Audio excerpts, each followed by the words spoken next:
YS Jagan అక్రమస్తుల కేసుల పూర్తి వివరాలు అందించాలంటూ సుప్రీంకోర్టు కీలక ఆదేశాలను జారీ చేసింది.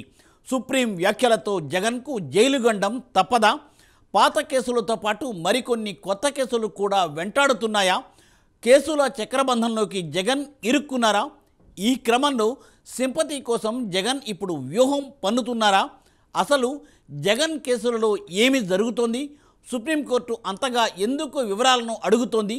జగన్ కేసుల విచారణ ఎందుకు ఆలస్యమవుతోంది? డీటెయిల్స్ ఈ స్టోరీలో.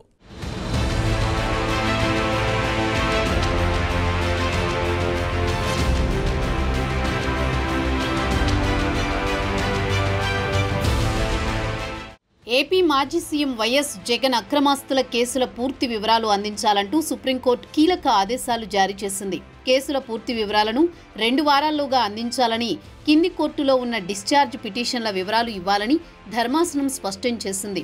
తెలంగాణ హైకోర్టులో పెండింగ్లో ఉన్న అప్లికేషన్ల వివరాలు అందించాలని ఆదేశించింది. ఈడీ, సిబిఐ కేసుల వివరాలను విడివిడిగా చార్టు రూపంలో అందించాలని పేర్కొంది. అన్ని వివరాలతో పూర్తి అఫిడవిట్లు 2 వారాల్లో దాఖలు చేయాలని ఉన్నత న్యాయస్థానం ఆదేశాలిచ్చింది. జగన్ అక్రమాస్తుల కేసు ట్రయల్ ఆలస్యమవుతోందని, కేసు విచారణ మరో రాష్ట్రానికి బదిలీ చేయాలంటూ ఏపీ ఉపసభాపతి రఘురామకృష్ణంరాజు గతంలో పిటిషన్లు దాఖలు చేశారు. వీటిపై డిసెంబర్ 2న విచారణ జరిగింది. జస్టిస్ అభయ్ ఎస్ ఓకా ధర్మాసనం విచారణ జరిపింది.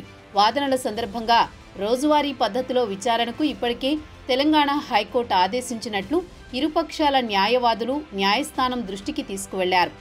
ఈ క్రమంలో ట్రయల్ ఇన్నేళ్ల పాటు ఎందుకు ఆలస్యమవుతుందని ధర్మాసనం ప్రశ్నించింది.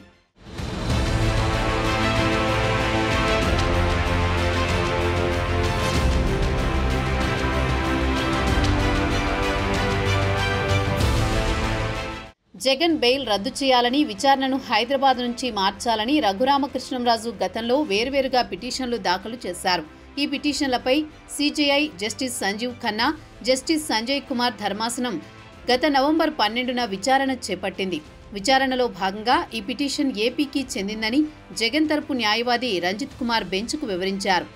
మారిన పరిస్థితుల నేపథ్యంలో దీనిపై కౌంటర్ దాఖలుకు కొంత సమయం కావాలని సిబిఐ కోరింది. ఈ సందర్భంగా justice Sanjay Kumar not before me అనడంతో పిటిషన్లో మరో ధర్మాసనానికి బదిలీ చేశారు. జస్టిస్ అభయ్ ఎస్ ఓకా నేతృత్వంలోని బెంచ్కు విచారణను బదిలీ చేస్తూ ఆదేశాలిచ్చారు. ఈ పిటిషన్లను డిసెంబర్ 2న విచారణకు పంపాలని రిజిస్ట్రీకి ఆదేశాలు జారీ చేశారు. ఈ క్రమంలో ఈ నెల 2న విచారణ చేపట్టిన జస్టిస్ అభయ్ ఎస్ ఓకా బెంచ్ పెండింగ్లో ఉన్న కేసుల వివరాలిస్తే తగిన ఆదేశాలు ఇస్తామని స్పష్టం చేసింది. తెలంగాణ హైకోర్టు ఆదేశాలు ట్రయల్ కోర్టు పెండింగ్ కేసుల వివరాలు ఇవ్వాలని ఆదేశాలిచ్చింది. తదుపరి విచారణను ఈ నెల 13కు సుప్రీంకోర్టు వాయిదా వేసింది.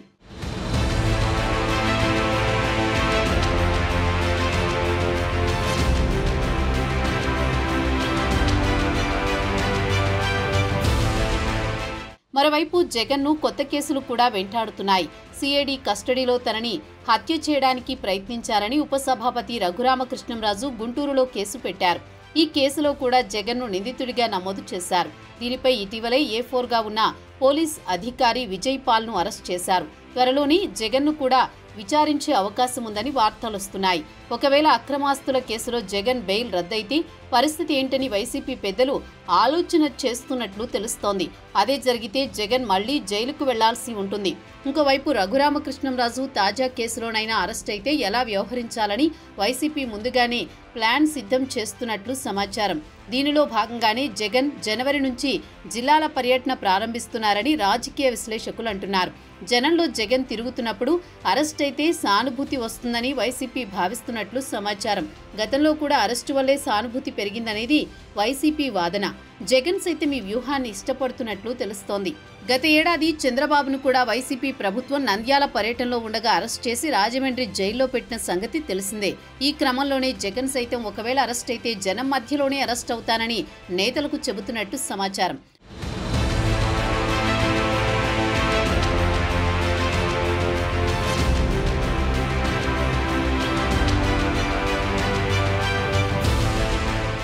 మరోవైపు జనవరి 3వ వారం నుంచి జగన్ జిల్లాల పర్యటన ఉంటుందని ఆ పార్టీ నేతలు చెబుతున్నారు.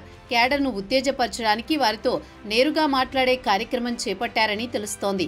ప్రజల్లో పార్టీ పరపతి పెంచే విధంగా ప్రజా సమస్యలపై పోరాడాలని నిర్ణయించినట్లు తెలుస్తోంది. ఈ క్రమంలో అరెస్ట్ అయినా అందుకు సిద్ధంగానే ఉన్నట్టు సమాచారం. ఏది ఏమైనా జగన్ అక్రమాస్తుల కేసులో బెయిల్ రద్దవుతుందా, కేసులు వేరే రాష్ట్రానికి బదిలీ అవుతాయో తెలియాలంటే వేచి చూడాల్సిందే మరి.